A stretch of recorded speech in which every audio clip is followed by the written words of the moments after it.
Kita ke sorotan lain, Saudara. Komisi Pemberantasan Korupsi atau KPK melakukan operasi tangkap tangan di Kabupaten Labuhan Batu, Sumatera Utara.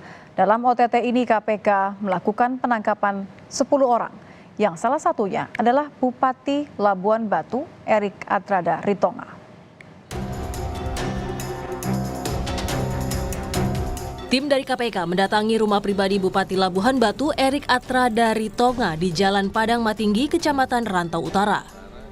Kedatangan penyidik KPK ini hasil dari OTT yang dilakukan di daerah Labuhan Batu, Sumatera Utara.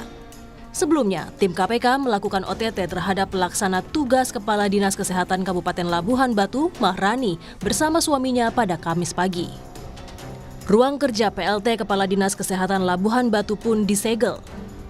Kepala Bagian Pemberitaan KPK Ali Fikri menyebut ada lebih dari 10 orang yang ditangkap dalam OTT, yakni Bupati Labuhan Batu, pejabat di Pemkab Labuhan Batu, dan pihak swasta. KPK juga menyita sejumlah uang tunai sebagai barang bukti yang total nominalnya masih dihitung penyidik. Tim KPK melakukan kegiatan tangkap tangan di wilayah Kabupaten Labuhan Batu, Sumatera Utara terhadap para pihak yang diduga sedang melakukan tindak pidana korupsi berupa penyuapan.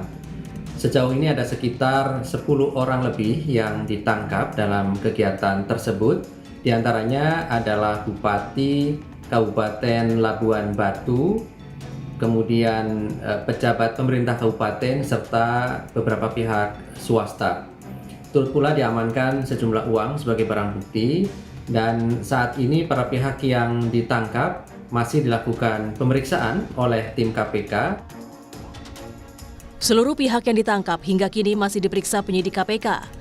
Bupati Labuhan Batu dan 9 orang lainnya yang ditangkap diduga terlibat kasus dugaan suap pengadaan barang dan jasa. Operasi tangkap tangan KPK di Labuhan Batu merupakan OTT perdana KPK di tahun 2024. Tim Liputan, Kompas TV.